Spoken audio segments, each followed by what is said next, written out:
21শে জুলাই মুখ্যমন্ত্রী মমতা ব্যানার্জির জনসভায় যোগ দেওয়ার পাক মুহূর্তে মালদা শহরের রথবাড়ি মোড়ে তৃণমূলের নেতাকর্মী সমর্থকদের নিয়ে বিশাল পথসভা করলেন মালদা জেলা তৃণমূল কংগ্রেস নেতৃত্ব। এই পথসভায় উপস্থিত ছিলেন রাজ্যের উত্তরবঙ্গ উন্নয়ন দপ্তরের রাষ্ট্রমন্ত্রী সাবিনা ইয়াসমিন, মালদা জেলা তৃণমূল কংগ্রেসের সভাপতি আব্দুর রহিম বক্সি, মালদা জেলা পরিষদের সভাধিপতি লিপিকা বর্মন ঘোষ, বিধায়ক সাবিত্রী মিত্র, ইংরেজবাজার পৌরসভার চেয়ারম্যান কৃষ্ণেন্দু নারায়ণ চৌধুরী, মালদা জেলা তৃণমূল কংগ্রেসের সহ সভাপতি দুলাল সরকার, শ্রমিক সংগঠনের সভাপতি শুভদীপ সান্যাল সহ একাধিক নেতৃবৃন্দ। শুক্রবার বিকালে রথবাড়ি মোড়ে এই পথসভার আয়োজন করা হয়। আপনারা দেখছেন যে প্রতিনিয়ত এজেন্সির মাধ্যমে তারা প্রতিনিয়ত চক্রান্ত করে যাচ্ছে।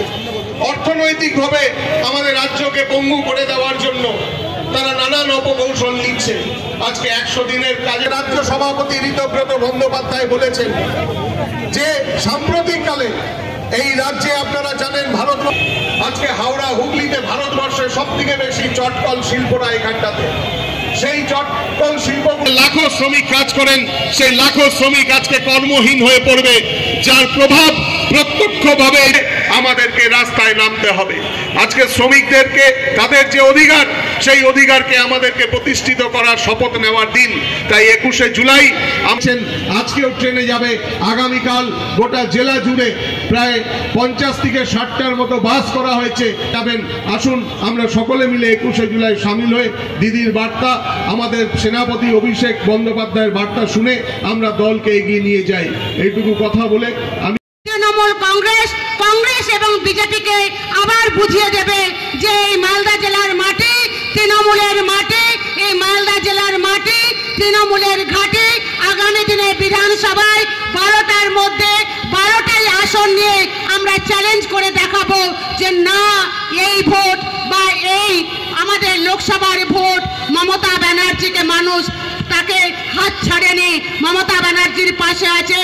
আমরা আনন্দ বোধ করি যখন দেখি যে কোনো মানুষ বা সাধারণ মানুষ যখন বিজেপিকে ভোট দেয় বা কংগ্রেসকে ভোট দেয়, ভোট দেওয়ার সময় হয়তো কোনো কারণবশত বা কোনো বিরাট একটা কারণবশত কংগ্রেসকে ভোট দিয়েছে, বিজেপিকে ভোট দিয়েছে, কিন্তু কোনো কাজের সময় যখন তারা কংগ্রেসের কাছে যায় না, বিজেপির কাছে যায় না, তৃণমূল কংগ্রেসের কাউন্সিলরের কাছে আসে, মেম্বারদের কাছে আসে, এমএলএদের কাছে আসে, তখন আমরা গর্ববোধ করি যে আমরাই হচ্ছে উন্নয়নের কাণ্ডারি এবং আমাদের চলার পথই হচ্ছে সঠিক পথ।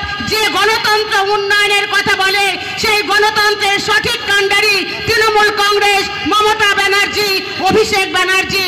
তাই আসুন আগামী 21শে জুলাই নবভাবে, নবরূপে, নবজাগরণে, নবসঞ্চারণে আমরা সকলে মাথা উঁচু করে আমাদের ভুল ভ্রান্তিকে শুধরে নিয়ে আবার আমরা মালদা জেলাকে নেতৃত্ব দিয়ে আগামী 26-এর জন্য আমরা তৈরি হই।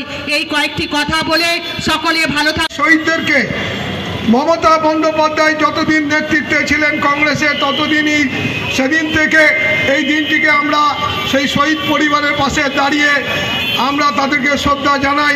তৃণমূল কংগ্রেস আসার পর আমরা যারা প্রত্যেকে তৃণমূল কংগ্রেসের সাথে আছি তারাও আমরা এটা করি। আমরা এবারও যাব, প্রচুর মানুষ যায় মালদা জেলায়। যখন তৃণমূলের অস্তিত্ব খুব ক্ষীণ ছিল, যখন মন্ত্রী ছিল না, এমএলএ ছিল না, পৌরসভা ছিল না, জেলা পরিষদ ছিল না, আমরা বর্তমানে জেলা পরিষদের সভাধিপতি আমাদের লিপিকা ঘোষ বর্মন উপস্থিত আছেন। আমরা এভাবে এখানে কোনো সরকারি পদে ছিলাম না। সেদিনও কিন্তু আমরা দেখেছি যারা মমতা বন্দ্যোপাধ্যায়ের আন্দোলনকে যারা সমর্থন করেছেন, অন্য রাজনৈতিক দলের লোকও। আমরা কলকাতাতে সেদিন 21শে জুলাই পথে ঘাটে আমরা দেখেছিলাম শহীদদের শ্রদ্ধা করতে। 21শে জুলাই তৃণমূল কংগ্রেসের কাছে একটা আবেগের দিন। সেটাকে সামনে রেখে আমাদের সম্মানীয় নেত্রী, প্রিয় দিদি, পশ্চিমবঙ্গের সম্মানীয় মুখ্যমন্ত্রী মমতা ব্যানার্জির নেতৃত্বে প্রতি বছরই ধর্মতলায় প্রকাশ্য সমাবেশ অনুষ্ঠিত হয়। আমরাও প্রতি বছর মালদা থেকে প্রচুর মানুষ যাই।